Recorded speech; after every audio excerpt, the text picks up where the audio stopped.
भाई मैं बहुत बहुत माफ़ी चाहता हूँ कि कल मैं फ्रैंकी डियोंग के बारे में बात नहीं कर पाया क्योंकि इतने ज़्यादा इमोशंस मेरे अंदर थे, इतनी ज़्यादा बातें मेरे अंदर चल रही थी और मैंने दिमाग रोक-रोक के सोचा भी था कि कोई प्लेयर रह ना जाए, लेकिन फ्रैंकी रह गया था। तो भाई उस चीज़ के लिए सॉरी। आज हम बात करेंगे भाई फ्रैंकी डियोंग के बारे में, क्लासिको में उसका जो कॉन्ट्रिब्यूशन रहा है, प्लस बात करेंगे जो यमाल, रफीनिया और एंसु फैटी पे रेसिस्ट चैंट हुई हैं वो, प्लस उस पे आपका विनीशियस का जो एक एक रिस्पॉन्स आया है, वो क्या दिखाने वाला रिस्पॉन्स है या फिर वाकई वो फील कर रहा है कि इन पे रेसिस्ट चैंट हुए हैं, ये डिस्कस करेंगे। मैं अपनी ओपिनियन बताऊंगा कि मुझे क्या लगता है विनीशियस के मन में क्या है। अच्छा होगा अच्छा बोलूंगा, अगर थोड़ा सा डाइसी लगेगा डाइसी भी बोलूंगा, तो वो सेकंड पार्ट में डिस्कस करेंगे। तो भाई आते हैं सबसे पहले फ्रैंकी डियोंग पे। भाई कल एक भाई ने कमेंट किया कि आपने फ्रैंकी को हमेशा क्रिटिसाइज किया है सीजन की शुरुआत से और आपने फ्रैंकी को कवर नहीं किया। तो मेरा यही कहना था कि भाई क्रिटिसाइज मैंने नहीं किया। क्रिटिसाइज जिस चीज़ों पे मैंने किया है, दो चीज़ें हैं वो। पहली है आपकी जो आप नए कॉन्ट्रैक्ट को लटका रहे हो, या तो हाँ बोलो या ना बोलो, पहली बात। दूसरी बात, जो आपकी इतनी ज़्यादा सैलरी है, आपकी सैलरी है, भले ही वो डेफर्ड वेजेस हो, 100 तरह की चीज़ें हो, वो बात की बात है भाई, वो बहुत ही गहरी बातें हैं। लेकिन अगर वो चीज़ें हैं तो आप कम सैलरी पे आओ, क्योंकि आपसे बहुत ज्यादा काबिल बंदे। एम्बाप्पे भी आपसे कम है, एम्बाप्पे से बड़े थोड़ी हो गए आप केविन डी ब्रुयने से बड़े थोड़ी हो गए। वैसे जितने भी टॉप क्लास मिडफील्डर हैं जो कि फ्रैंकी से ऊपर हैं वर्ल्ड फुटबॉल में, सब कम पैसा ले रहे हैं, तो इसलिए आप कॉन्ट्रैक्ट रिव्यू कर सकते हो। आपकी परफॉर्मेंस भी उतनी ज्यादा अच्छी नहीं है, बड़े मैचेस में एक दो बार आपने परफॉर्म कर दिया, उसके अलावा आपकी बड़ी परफॉर्मेंस मुझे याद नहीं आती। इस चीज पे जो मैंने बोली है वो मैं अब भी अटल हूं। अगर देखा जाए तो भाई इनाकी पीना को तो पूरे बारसा बैच ने सबसे ज्यादा बैच किया, उसमें से नंबर 1 पे हूं मैं भाई। ठीक है, मैं ये रिस्पॉन्सिबिलिटी लेता हूं। लेकिन जब मड्रिड और बायर्न के अगेंस्ट पीना ने एक एक एमी मार्टिनेज वाइब दे दी भाई।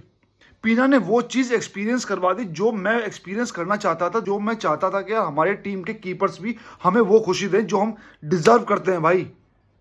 हमारा कीपर भी हमें एक दो मैचेस बड़े वाले, हमारा कीपर भी एक दो बड़े मैचेस हमें ऐसे जिताए जहां हमें प्राउड हो गया यार हमारा कीपर भी है, ये पार्ट भी हमें खेलना आता है। हम सिर्फ अटैकर वैटैकर के भरोसे नहीं है, हम कीपर के भरोसे भी रह सकते हैं।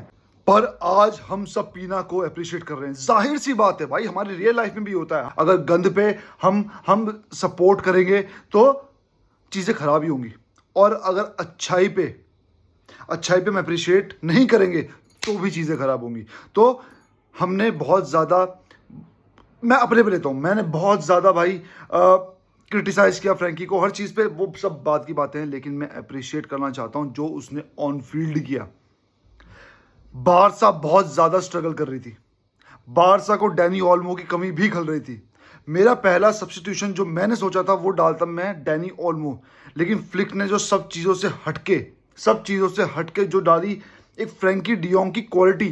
देखो, रफीनिया का स्टैंडर्ड बहुत ऊपर हो गया है, लेवेंडोस्की का स्टैंडर्ड बहुत ऊपर हो गया है, उसी तरह बारसा के हर प्लेयर का स्टैंडर्ड अंडर फ्लिक बहुत ज़्यादा ऊपर हो चुका है। और अब हर प्लेयर से एक्सपेक्ट किया जाता है, भले ही वो ला मासिया का बारसा बी का बंदा है, कोई सा बंदा भाई, मैं तो कहता हूँ मतलब बार्सिलोना की लोकल गलियों में से भी अगर आप किसी 13 साल के लौंडे को उठा के ले आते हो और उसको फ्लिक के अंडर 2 महीने ट्रेन करते हो और आप एक हाइप बना देते हो कि ये बंदा फ्लिक के अंडर ट्रेन कर चुका है, तो आपकी भी उससे यही एक एक्सपेक्टेशन होगी कि सबके सब बंदे जो फ्लिक के अंडर खेल रहे हैं तगड़ा खेलेंगे।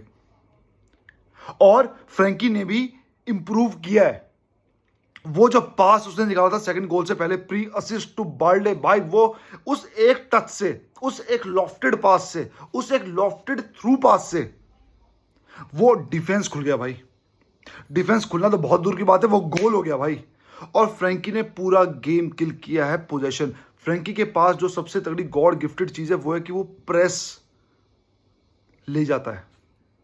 वो प्रेसिंग का मोहताज नहीं है कि प्रेसिंग हो गई बॉल छूट गई, नहीं, बहुत कम सिनेरियो में ऐसा होता है। लेकिन अगर आप देखते हो 10 में से 8 बार वो ड्रिबल करके निकल जाएगा। जिस तरह से वो बॉल कैरी करता है, जिस तरह से उसका पोटेंशियल है, अब तक वो उस पर नहीं खेला था। हाँ, फर्स्ट गेम है, एक तरह से बड़ा गेम है अंडर फ्लिक। और अब इस चीज को उसने जो दिया है, इस चीज को उसने जो बोलते ना लिव अप किया है, उसने जो गिफ्ट दिया बारसा फैंस को, उसने जो खुशी दी है हमें, उस चीज के लिए हम फ्रैंकी को अप्रिशिएट करते हैं भाई, हम अप्रिशिएट करते हैं। और मैं उम्मीद करता हूं कि फ्रैंकी, भाई मैं फिर बोल रहा हूं, मैं फ्रैंकी अगर अपना कॉन्ट्रैक्ट रिन्यू नहीं करता है, मैं अब भी अटल हूं भाई इन चीज़ों पे, अगर फ्रैंकी अपना कॉन्ट्रैक्ट रिन्यू नहीं करता है, अब मैं ये नहीं कहता यार बिल्कुल 2 रुपये ले ले, लेकिन एक एक ना औकात से मैं कहता हूँ जो तेरी हैसियत है as a football fan, sorry as a footballer, उससे ऊपर ले ले, पर इतना ऊपर मत ले कि भाई हिसाब किताब ही हिल जाए। समझ रहे हो भाई?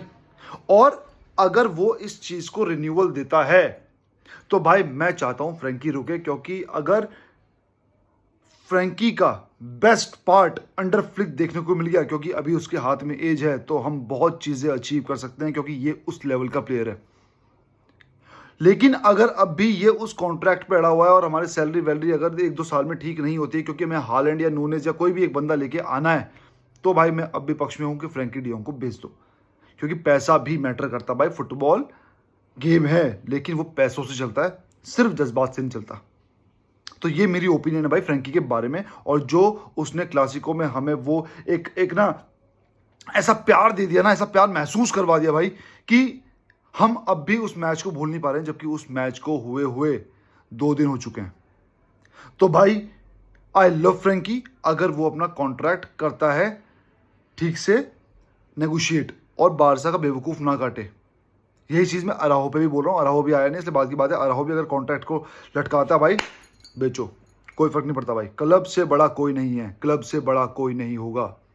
अब आते हैं भाई जो रेसिस्ट चैंट हुए हैं भाई हमारे यमाल, रफीनिया और उस पे, भाई मैं विनीशियस पे भी होते हैं, हमेशा ये बोलता हूँ कि भाई रेसिस्ट मत करो, ठीक है, तुम बंदे को बू करो, जो करना है उसको डिमोटिवेट कर दो, बिल्कुल ही विसल कर डालो, लेकिन रेसिस्ट फिजिकल आप किसी को नुकसान मत पहुंचाओ, मेंटल वैसा नुकसान मत पहुंचाओ कि भाई जो विनीशियस के साथ होता है, 100 तरह की चीज़ें, विनीशियस छोड़ो किसी के भी साथ होता है, लेकिन जब वेलेंसिया के घर पे रेसिस्ट चैंट हुए थे और विनीशियस बिल्कुल क्राउड में घुस घुस के बोल रहा था कि भाई तू हाँ ये इसके खिलाफ एक्शन लो, इसके खिलाफ एक्शन लो।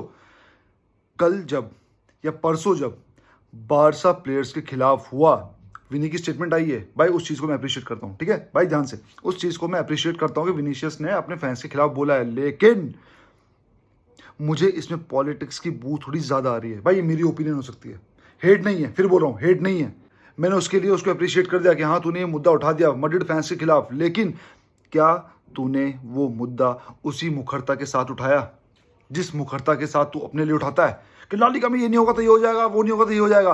अब बोल वो स्टेटमेंट नहीं बोली। जिस तरह से तू वेलेंसिया फैंस पे चढ़ गया था, क्या तू मैड्रिड फैंस पे चढ़ा? तू नहीं चढ़ा। और मैं बोलता हूँ चल तेरे को पता नहीं, तू तो दूसरे कोने में होगा, वहां पे मैड्रिड फैंस क्या कर रहे हैं क्या नहीं कर रहे तुझे नहीं पता, लेकिन जब तुझे ये मालूम चल गया था, ये तो चल गया था ना, पता रेसिस्ट चैंट हो रहे हैं, शक्ल तो नहीं पहचान पाया था, क्या तूने वहां पे जाके यूं यूं किया, ओए ओए कोई नहीं करेगा, तूने किया? नहीं किया।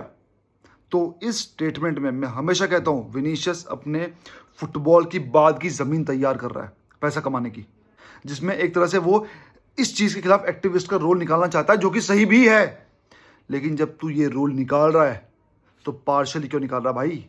अपने लिए अलग तेरे चेहरे पे जुनून होता है, उसके लिए कुछ नहीं, फील्ड पे दिखा ना, जो जुनून तूने वहां दिखाया वो फील्ड पे दिखा, जो जुनून तूने इंटरव्यूज में अपने लिए दिखाया फील्ड पे दिखा, और इंटरव्यूज में दिखा। एक स्टेटमेंट से हम पिघलने वाले लोग नहीं है भाई, हमें भाई समझ में आता है यार। भाई देखो मैं खाना लाया, ठीक है, मैंने आपको बोला भाई खाना खा लो, अलग फील है, भाई खाना खा लो अलग फील है, तो शब्द तो बोल दिए पर उन शब्दों में भावनाएं मुझे नहीं दिखी, वो सिर्फ अपना गेम प्ले कर रहा है भाई, मुझे ऐसा लगता है भाई, मैं पूरा 100% गलत हो सकता हूं। तो भाई जब जिस चीज के खिलाफ तुमने ना झंडा उठा लिया है ना फहराने के लिए, तो उस झंडे को पूरी तरह फहराओ, देख देख के ऊपर नीचे मत करो झंडे को। यही मैं कहना चाहता हूं भाई इस पॉइंट पे, यही मैं बोलता हूं कि विनीशियस मुझे पसंद नहीं है, क्योंकि ये बंदा मुझे दोगला एक फील देता है, फील अपनी बातों को खुद कॉन्ट्राडिक्ट करते हुए दिखता है।